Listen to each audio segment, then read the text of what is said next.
আসসালামু আলাইকুম। সন্ধে ৭টা। বাংলাদেশ বেতার, রাজশাহী।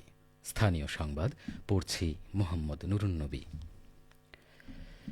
তিনবারের সাবেক প্রধানমন্ত্রী, সাবেক রাষ্ট্রপতির স্ত্রী ও বিএনপি চেয়ারপারসন বেগম খালেদা জিয়ার আশু রোগ মুক্তি কামনা করে আগামীকাল বাদ জুমা দেশের সকল মসজিদে দোয়ার আহ্বান জানিয়েছে অন্তর্বর্তীকালীন সরকার।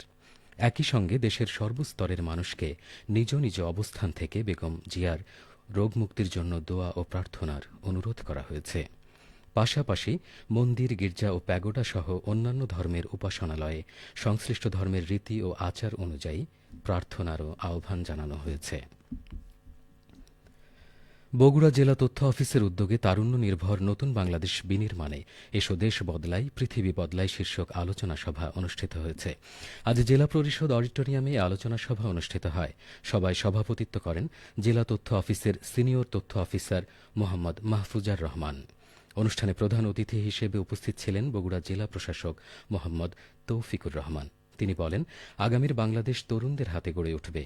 একটি সমৃদ্ধ, সুন্দর ও আধুনিক দেশ নির্মাণে তরুণদের এগিয়ে আসতে হবে। মাদকদ্রব্যের বিস্তার রোধ, বগুড়ার সাত মাথায় যানজট নিরসন সহ সামাজিক উন্নয়নের প্রতিটি ক্ষেত্রে তাদের ভূমিকা রাখতে হবে। তিনি আরও বলেন, শিক্ষার্থীদের শুধু পাঠ্যজ্ঞানই নয়, বৈশ্বিক চ্যালেঞ্জ মোকাবেলায়ও প্রস্তুত থাকতে হবে।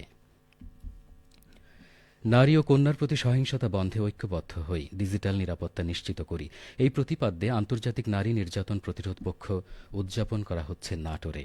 এ উপলক্ষে আজ মহিলা বিষয়ক অধিদপ্তরের নাটোর জেলা কার্যালয়ে উঠান বৈঠক অনুষ্ঠিত হয়েছে। উঠান বৈঠকে সভাপতিত্ব করেন মহিলা বিষয়ক অধিদপ্তরের উপপরিচালক নীলা হাফিয়া।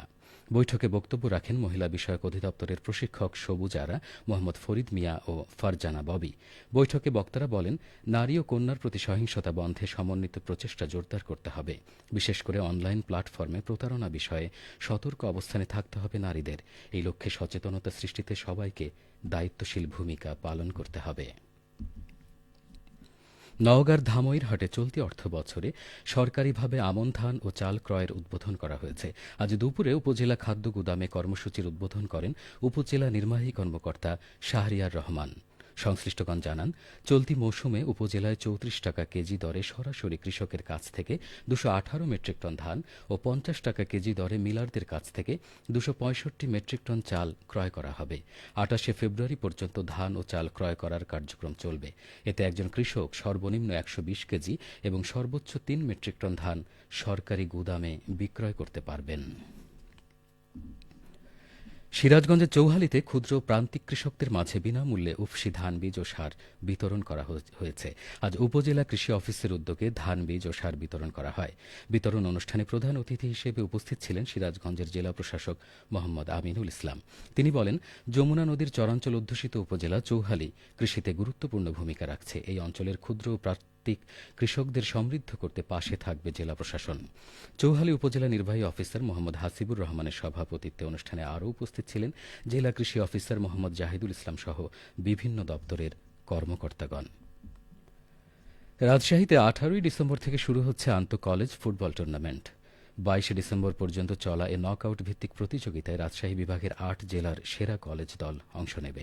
ম্যাচগুলো অনুষ্ঠিত হবে মুক্তিযোদ্ধা স্মৃতি স্টেডিয়াম ও সরকারি শারীরিক শিক্ষা কলেজ মাঠে।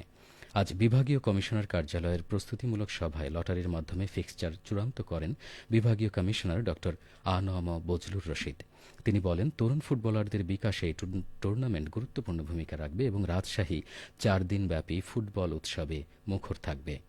সভায় প্রশাসন, পুলিশ ও ক্রীড়া কর্মকর্তারা বলেন, খেলাকে সফল করতে আইন শৃঙ্খলা, রেফারি, মাঠ প্রস্তুতি, আবাসন, যাতায়াত সহ সব দিকেই পূর্ণ প্রস্তুতি নেওয়া হয়েছে। আয়োজকরা আশা করছেন, এবারের টুর্নামেন্ট রাজশাহীর ফুটবলে নতুন উদ্দীপনা যোগ করবে। সবশেষে আবহাওয়া। আজ রাজশাহীতে সর্বোচ্চ তাপমাত্রা ছিল ২৭.১ ডিগ্রি এবং সর্বনিম্ন ১২.৫ ডিগ্রি সেলসিয়াস। সন্ধে ৬টায় বাতাসে আপেক্ষিক আর্দ্রতার পরিমাণ ছিল ৯০%। রাজশাহী ও পার্শ্ববর্তী এলাকায় আগামীকাল সূর্যোদয় ভোর ৬টা ৩৫ মিনিটে। সংবাদ শেষ হল। আমাদের পরবর্তী স্থানীয় সংবাদ প্রচারিত হবে আগামীকাল সকাল ৮টা ১০ মিনিটে।